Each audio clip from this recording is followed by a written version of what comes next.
সাল 2026। তথ্য প্রযুক্তির এই চরম শিখরে দাঁড়িয়ে আজ আমরা এমন এক সত্যের মুখোমুখি যেখানে আধুনিক বিজ্ঞান তার সমস্ত সূত্র হারিয়ে এক অদ্ভুত গোলক ধাঁধায় স্তব্ধ হয়ে যায়।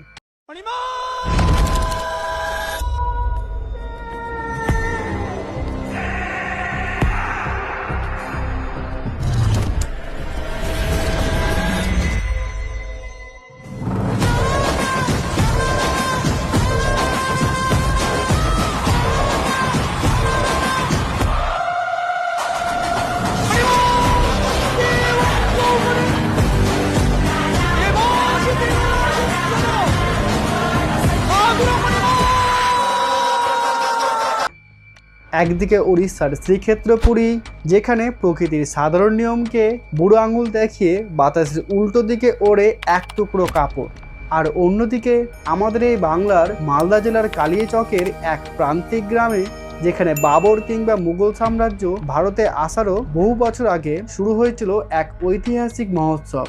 কিন্তু কি এমন ঘটেছিল গত বছর? কেন এই 630 বছরের পুরনো ঐতিহ্যবাহী মেলাকে এক লহমায় স্তব্ধ করে দিতে চেয়েছিল পুলিশ প্রশাসন ও রাজনৈতিক ক্ষমতার লালচ? জমি মাফিয়া নাকি পলিটিক্যাল ভোট ব্যাংক? কার স্বার্থে বিপন্ন হতে বসেছিল এই ঐতিহ্য? আজ এডু প্রগতির স্ক্রিনে আমরা ধর্মের মোড়ক সরিয়ে উন্মোচন করব রথযাত্রার ইতিহাসের এমন কিছু অন্ধকার, অদ্ভুত আর শকিং সত্য যা মিডিয়ার ক্যামেরাও কখনো আপনাকে দেখায়নি। আমাদের এই অনুসন্ধানী যাত্রার প্রথম স্টপ উড়িষ্যার পুরীধাম। ভারতের অন্যতম এই প্রাচীন মন্দির কেবল কোটি কোটি মানুষের আস্থাই নয়, বরং আধুনিক পদার্থবিজ্ঞানীদের জন্য এক মস্ত বড় ধাঁধা। ভূগোলের সাধারণ নিয়ম বলে দিনের বেলা হাওয়া সমুদ্র থেকে স্থলের দিকে আসে, কিন্তু পুরীতে নিয়মটি সম্পূর্ণ উল্টো।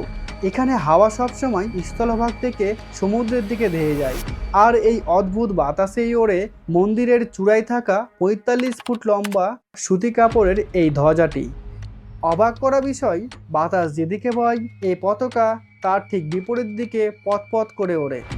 কোনো মেকানিক্যাল ফোর্স ছাড়াই শতাব্দীর পর শতাব্দী ধরে কিভাবে এই বিপরীতমুখী গতি তৈরি হচ্ছে, আধুনিক এরোডাইনামিক্স আজও তার কোনো নিখুঁত সমীকরণ বের করতে পারেনি।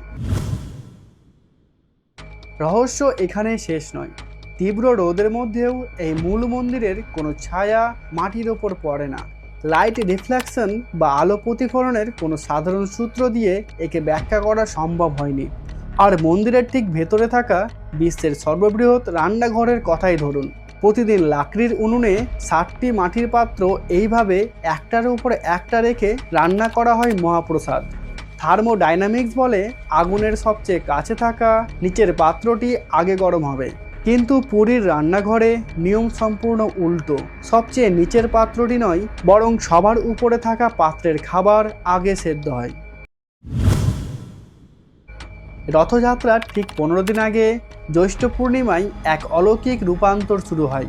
108 কলসি সুগন্ধি জলে স্নানের পর জগন্নাথ দেবকে অসুস্থ ঘোষণা করা হয়, যাকে বলা হয় অনবসর। এই 15 দিন মন্দির জনসাধারণের জন্য বন্ধ থাকে, কিন্তু প্রতি 12 থেকে 19 বছর পর পর এই অনবসরেই ঘটে পুরীর ইতিহাসের সবচেয়ে গোপন এবং শকিং অপারেশন নবকলেবর, অর্থাৎ ভগবানের পুরনো শরীর ত্যাগ করে নতুন নিমখাটের শরীরে প্রবেশ।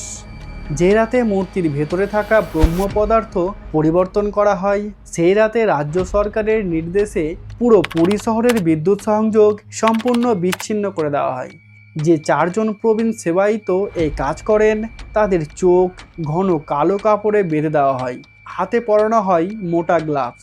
আজ পর্যন্ত কোনো সাধারণ মানুষ এই ব্রহ্ম পদার্থ চোখে দেখেনি বা খালি হাতে স্পর্শ করেনি। কথিত আছে, যদি কোনো মানুষ ভুলবশত এই ব্রহ্ম পদার্থ দেখে ফেলে, তবে তার মৃত্যু অবধারিত।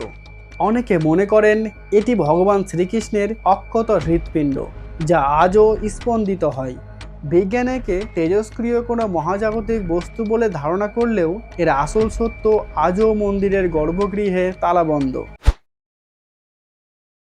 কিন্তু রথযাত্রার এই উন্মাদনা কেবল উড়িষ্যার সমুদ্র উপকূলেই সীমাবদ্ধ নয়। এবার আমরা ফিরে আসব আমাদের এই বাংলায়। উড়িষ্যার পুরী বা শ্রীরামপুরের মাহেশের কথা আমরা সবাই জানি, কিন্তু মালদা জেলার কালিয়াচকের জালালপুর গ্রামে লুকিয়ে আছে এমন এক ইতিহাস যা শুনলে আপনার গায়ের লোম খাড়া হয়ে যাবে।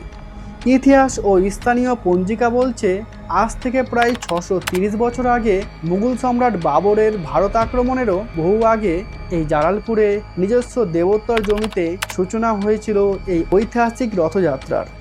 বিখ্যাত বেনি মাধব সিলের ফুল পঞ্জিকাতেও এই জালালপুর রথযাত্রার স্পষ্ট উল্লেখ মেলে। সুলতানি আমলে শ্রী চৈতন্য মহাপ্রভু যখন গৌড়ের রামকেলিতে এসেছিলেন, তারপর থেকে জালালপুরে শ্রী মহাপ্রভু মন্দির সংলগ্ন এলাকায় এই রথ উৎসবের প্রচলন হয়। শুরুতে এই রথটি তৈরি হতো সম্পূর্ণ বাঁশ দিয়ে।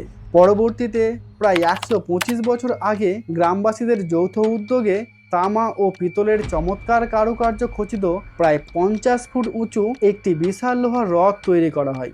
কিন্তু এই সম্প্রতির মেলাতেই গত বছর অর্থাৎ 2025 সালে নেমে এসেছিল এক কালো মেঘ।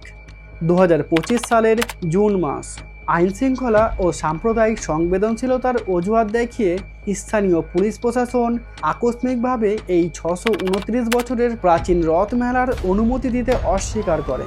এই ঘটনাকে কেন্দ্র করে রাজ্য রাজনীতিতে তীব্র তোলবাড় শুরু হয়। একদিকে পশ্চিমবঙ্গের মুখ্যমন্ত্রী যখন দীঘাতে কোটি কোটি টাকার ব্যয়ে বিশাল জগন্নাথ ধাম উদ্বোধন করছেন, ঠিক তখনই মালদার এই প্রাচীন মেলা কেন বন্ধের মুখে পড়ল? কিন্তু আসল সত্যটি ছিল আরও শকিং। প্রশাসনের দাবি ছিল মেলা প্রাঙ্গণের জমিটি আসলে ব্যক্তিগত মালিকানাধীন এবং সেখানে একটি আইনি দেওয়ানি মামলা বা সিভিল ডিসপিউট চলছে। জমির মালিক মেলা করতে দিতে আপত্তি জানিয়ে নো অবজেকশন সার্টিফিকেট বা এনওসি দিতে চাননি। অন্যদিকে স্থানীয় বাসিন্দা এবং তৎকালীন বিরোধী দল বিজেপির অভিযোগ ছিল এটি আসলে জমি মাফিয়াদের স্বার্থ রক্ষা করার এবং ভোট ব্যাংকের রাজনীতির এক নোংরা খেলা। পরিস্থিতি এতটাই জটিল হয় যে জালালপুরের হিন্দু মুসলিম উভয় সম্প্রদায়ের মানুষ দলমত ভুলে এক হয়ে জেলাশাসকের দ্বারস্থ হন। বিষয়টি শেষ পর্যন্ত কলকাতা হাইকোর্টে গড়ায়। আদালত এবং প্রশাসনের কড়া নজরদারিতে অবশেষে দীর্ঘ আইনি লড়াই শেষে সমস্ত জটিলতা কাটিয়ে 2026 সালের এই জুলাই মাসে কালিয়াচকের জালালপুরের এই ঐতিহ্যবাহী মেলা আবার তার চেনা ছন্দে ও সগরিমায় ফিরে এসেছে।